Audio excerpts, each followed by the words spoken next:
Greetings, we're Kevin and Karen Prevost. We've been missionaries in Spain for 38 years. That would be a typical Christmas day and time. Then from there you go to the New Year's Eve, which is a real big deal, just like here in the States. And one of the traditions they have on New Year's Eve, right at midnight, they have this big bell tower. Downtown Madrid, it's called the La Puerta del Sol. And with every chime, they have 12 chimes to hit midnight. And they eat one grape. The idea is to eat one grape with every chime. Because if you can eat all 12 grapes by the time it hits midnight, and then you're going to have a good year. Then you'll have good luck for the year. And so, you know, in Spain it was always a little bit tricky because the grapes they have are large and they had seeds in them. And so to try to navigate all the seeds while you're eating one at every chime was pretty tricky. But actually now they have prepared them, that they skin them and they take out the seeds and they have them in little tins, little cans with just 12 in there, so everyone can have them all prepared, and it's a lot easier for them. Yeah, that way they have good luck. Yeah, but it was fun because our ministry center was right on that plaza, the Puerta del Sol. It's kind of like Times Square, New York.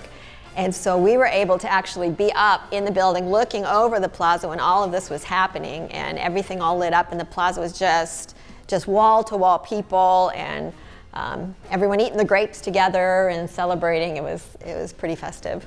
So we'll bring this into the context of where we lived for about 10 years. The city of Alcoy, which is in the province of Alicante, we pastored there for a number of years, and they have the oldest Christmas parade, Three Kings parade in all of Spain. But the 4th of January, they actually send like a donkey, and they have the king's helpers, they call them pajes, and they go through some of the main streets, and the kids come and they leave their letters there for the 3 kings, what they want to have as gifts, what they want for King's Day. Yeah. And then the 5th is the big parade. It's called the Cabalgata. And in Alcoy, it's the oldest one in all of Spain, and they just about 130 years old. Yeah, they go all out. So the kings are all dressed up real majestically with their robes, and they come riding through town on camels. And so as they're riding through town, they have all their helpers, the pajes, and they actually go along the parade route with some ladders. Really tall ladders. And they have been already paid to go to certain apartments and climb the ladders and deliver gifts to the kids through the windows. So the kids that live there are just really excited about that. And so that they go through the street. But the most moving part for me, I remember we were watching it live there one year, was when the 3 kings, they stopped their camels, got off, and they came to the main plaza of town where they had a living nativity scene with, you know, someone playing Joseph and Mary, a baby there for baby Jesus, probably some live animals there too. And the kings came and they kneeled down before the baby Jesus and they worshiped him. And they played the Hallelujah chorus in the background.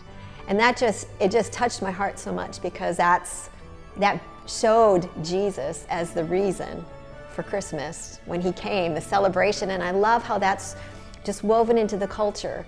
That's all about Jesus. It's all about why he came and that he came. And even the 3 kings, you know, who are kind of the center of attention, the day's named after them, but they came and they bowed and they worshiped before him. So that was just a really special moment for me.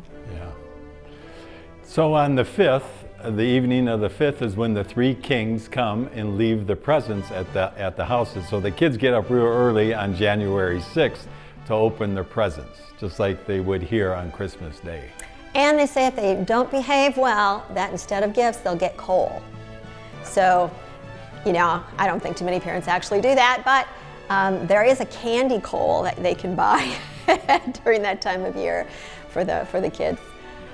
One of our first experiences, when our oldest child was just like 4 or 5 years old, and so we had given all the gifts at Christmas time. As we were used to, we didn't really know that they did that on King's Day. And so King's Day rolls around, and everybody's asking him, you know, hey Andrew, what did the kings bring you? And he didn't really know what to say. He had no idea what that was. And so we realized we needed to adapt a little bit to the culture. So from then on, we always reserved a gift or two for Dia de los Reyes, for the King's Day. So our kids could participate in kind of both sides of the traditions. Another tradition that's really important on the King's Day is the roscon. What it is, it's like a donut. It's kind of shaped like a donut, a flat donut. It's baked, and it's decorated with candied fruit on top. It might be, maybe about this wide and about this big. And they decorate it with this candied fruit with, green and reds and oranges. It's very pretty. It's made to look like a crown. And so inside this roscon, they have two things hidden. One is like a bean, a dried bean.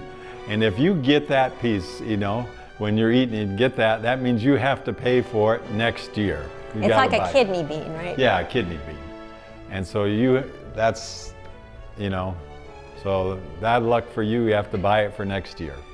And but if you get a slice, and as you're eating it, you got to be careful as you're chewing. It's like a sweet bread. You might find a little ceramic figure of a king, and that's the prize. That's what you want. So whoever gets the king, they get to wear the paper crown that comes with the roscon. It's kind of like those paper crowns you get at Burger King, and they get to wear that and be the king for the day. For the day.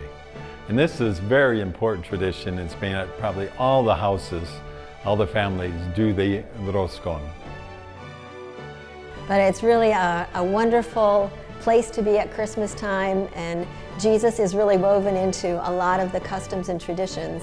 So it's very special to see that he has a place. He is the reason for Christmas. That's why we celebrate, because of his birth, because he came.